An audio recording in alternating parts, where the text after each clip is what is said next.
All right, look, gang, I forgot my goddamn SD card. Look, I'm such a responsible content creator or whatever. I'm not a content creator by any stretch of the imagination, by the way. Anyway, I really wanted to make my bar video here, man. I think I like it better doing it outside. You know what I'm saying? Like, don't get me wrong, the presentations are great and they really serve as like a blueprint and stuff like that, right? As like a, you know what I'm saying? Because I really like it better being able to talk with y'all personally. When I can work with y'all more personally, then we can really, you know what I'm saying, help you with your particular craft. But when I'm just talking to a swath of people, you know what I'm saying, it's a whole different, you know, type of thing. It's a lot more difficult. Some of y'all are opportunists, some of y'all are vultures, you know what I'm saying? Like, I'd much rather be able to work with you personally to help you cultivate your craft and stuff like that. You know what I mean? It's a lot easier and we can see how much more seriously you take the situation. You know what I mean? But yeah, so in this episode, man, in this workshop, we're going to talk about bars, okay? People be like, man, with the bars, I just want to make my bars better. I want to get my bars better. Something you got to understand is that, like, every artist, every person, every creator, and every single thing, I mean, look at paintings, you look at plays, all that type of stuff, right? And different types of art. You know, each creator has their own style, right? Like, just look at it, man. Like, if you look at their constant works, this is how we come to recognize them, even by their individual works and their styles and stuff like that. Studying them, you know what I'm saying? Looking at each of their individual works, see like, oh, okay, yeah, they tend to do this, they tend to do that, you know? And for me, it's kind of interesting because I've always tried to run away from that notion. I've always tried to be unidentifiable, you know what I mean? Like, in my sound. And I mean, part of that is done by being very versatile, right? And going around in different genres and stuff like that. But for me, it wasn't about necessarily trying to be different by intentionally dabbling into other genres. I mean, you got to understand, man, when I started off, my first instrument was guitar. And why was that? I mean, look, I mean, well, first of all, it was a gift, but you know, I was listening to Michael Jackson and Prince. I grew up with like Nine Inch Nails, you know, Marilyn Manson. I had all different types of things. I was already into like metal, heavy metal, rock. I was into like all different kinds of things. You know what I'm saying? The first CD I ever bought was a metal CD. The second CD I ever bought was an electronic music CD. So like, as a matter of fact, I don't think I didn't buy a hip hop album until I was an adult. And probably the first hip hop album that I bought, oh no, the first hip hop album that I bought was To Pimp a Butterfly, and I was 16. So yeah, I wasn't an adult yet. But yeah, so like and by then I was already producing beats and everything, and like, you know, and I was rapping and everything. So, you know, but like I said, like I've always been versatile and been multi-disciplined, you know what I mean, just at a basis, you know what I'm saying? And two, right, like my motivation too was never like, oh yeah, intentionally just trying to be different because all black people do this. Nah, like that too, that wasn't my thing either. I was and always have been just being myself. You know what I mean? And so what I'm really getting to is that when it comes down to making bars and stuff like this, right? Like, you got to apply the same philosophy to yourself. You know what I mean? It's like, what am I into? What do I do? So I want to give you your first workshop. I want to give you your first exercise, okay, for this.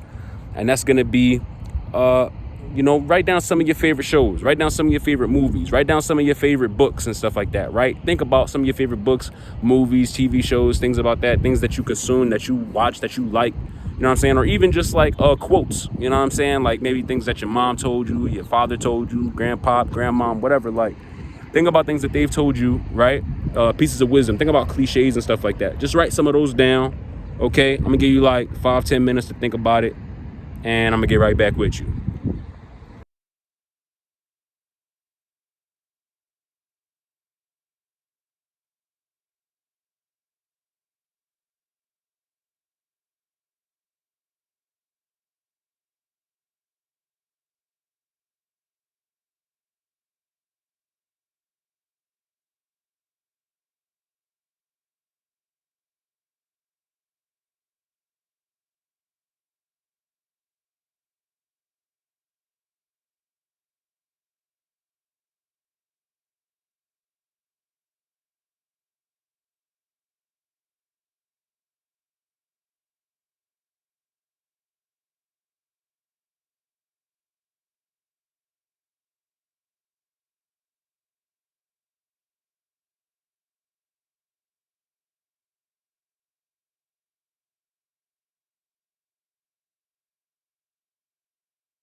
All right, so yeah, so like some of what y'all have noticed, I'm sure, is that like you'll go and you'll hear bars and you'll be like, oh yeah, that's a bar, because you recognized it, right? And you recognized it probably because it was a part of pop culture. It was like a saying that you recognize or whatever the case may be, right? And that's cool, bro. Like, we can be Lil Dicky, or we can be Eminem, or we can be one of these like clever guys who go ahead and can make like Adventure Time bars or whatever the case may be. But at the end of the day, a bar is an anecdote. It's an analogy. It's a comparison. It's a metaphor. It's a figure of speech, right? It's the same thing that goes all throughout poetry. It's a comparison. These are the types of things that we do to simply like just get points across, right? Just to simply say something. You know what I'm saying? And that's what I'm saying again, right? It's about like, it's the story you're telling. It's about, and bars do help to tell stories, right? Bars help to tell stories, or they can help to convey stories. But more than anything, it's just like cleverness and thinking about it and getting to it. It's a lot better I would say bars tend to be a lot better in the context of the whole picture or the whole story, as opposed to just being like one-offs. That's why you'll have like these one-off rappers, like you'll have like, or just one-off poets or whatever, where oh yeah, they said this cool bar, they said this clever bar, and it'll go or whatever. But in reality, the bigger story is always going to be the thing that succeeds. It's always going to be the thing that really gets the cake. You know what I'm saying? That's really going to be the thing that wows the audience. That's really going to be the thing that brings you longevity. Now, as an example, I want to give y'all Cassidy. Cassidy is one of the greatest bar spitters of all time. The dude is so blessed with the bars.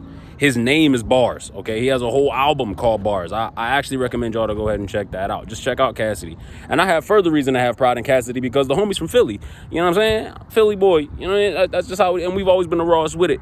And I always take that, man, like, study artists that do the types of things that you want to do, especially if you know that you have the gift to do it as well, okay? I will never, ever stop preaching that. I will never, ever stop preaching. We should always appreciate the work of the ancients. We should always appreciate the works of those who came before us, of those who inspired us. It's really a shame when you have people who come in trying to siphon off glory just for themselves and don't want to, give back or recognize those who even put the battery in their back, you know what I'm saying, and empowered them.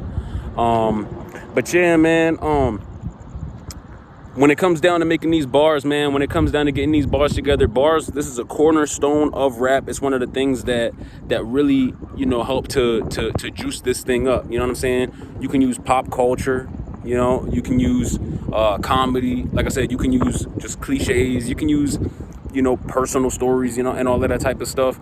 Bars are not always about connecting with the audience. I'm gonna just put that out to you, you know what I mean? And that's another like huge critical part about this, man. Like, a lot of people just want to do this type of thing or get fame and glory and status and attention, based off of other people's attention. They want other people's, attention and stuff like that. That is not going to sustain you. I'm telling you, it's not gonna help, because when you make other people your master, you know what I'm saying? Especially just random people who are not creative, you know what I'm saying? Other people who really don't have anything going on. They're actually just looking for people to pimp out. You know what I'm saying? You're going to be very, very disappointed in the end. You're going to be very, very miserable and hurt in the end. And it's going to hurt you. Some of y'all like that. So, whatever, you know what I mean? And this is the world that I live in. I live in that world of ridiculing y'all, right? I make so many of my bars, you know what I mean, about, people who willingly decide to be slaves and stuff like that. You know what I'm saying? That's a big part of my style. A big part of my style is about,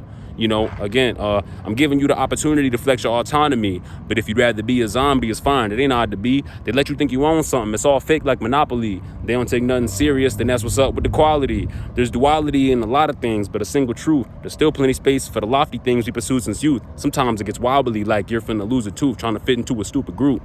This how you lose a shoe.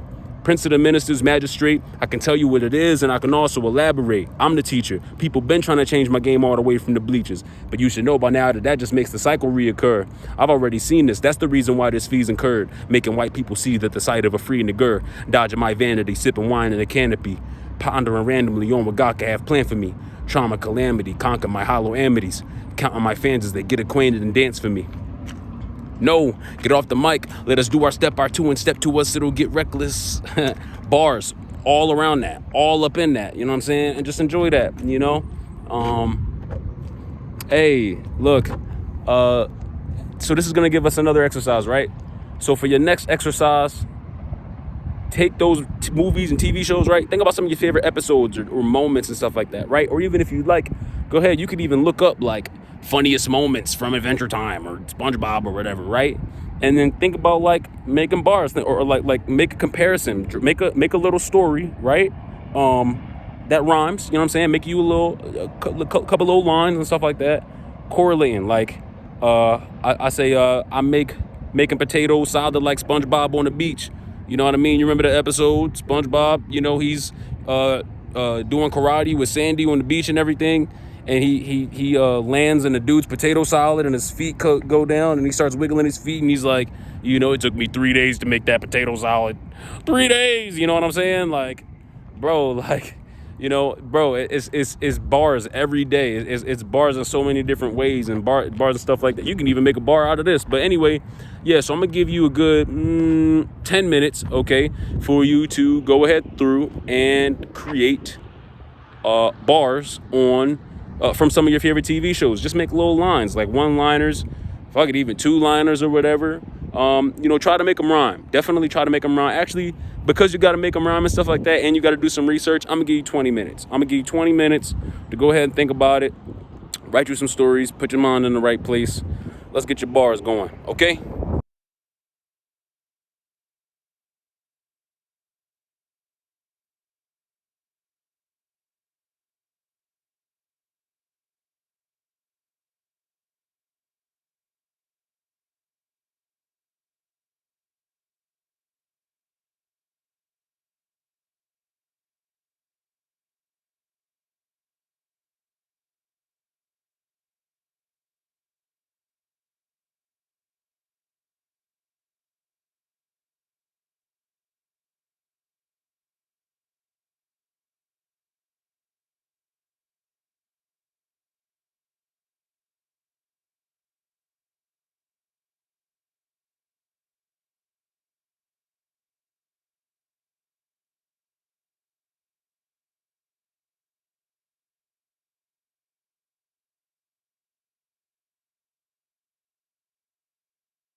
All right, yeah. So this is just the beginning, right? This is just the beginning of you really getting into the root. Bars are always going to help, man, because bars are going to help to uh, fill in more of that time. Remember, you have 16 bars, or you have 8 bars. You know what I'm saying, or whatever it is when you're going ahead and into writing these raps. And sometimes, you know, it's good to reach into your back pocket and just pull something out. Everything you say is not all going to correlate with the larger picture, you know what I'm saying, that you're trying to paint, which is perfectly fine. I'm sure that you've, you know, heard it so many times. And also, not every song is going to have like some big meaning to it. That's good. That's perfectly fine. Not every verse, not every hook is going to have like some big meaning behind it. That's good. That's perfectly fine.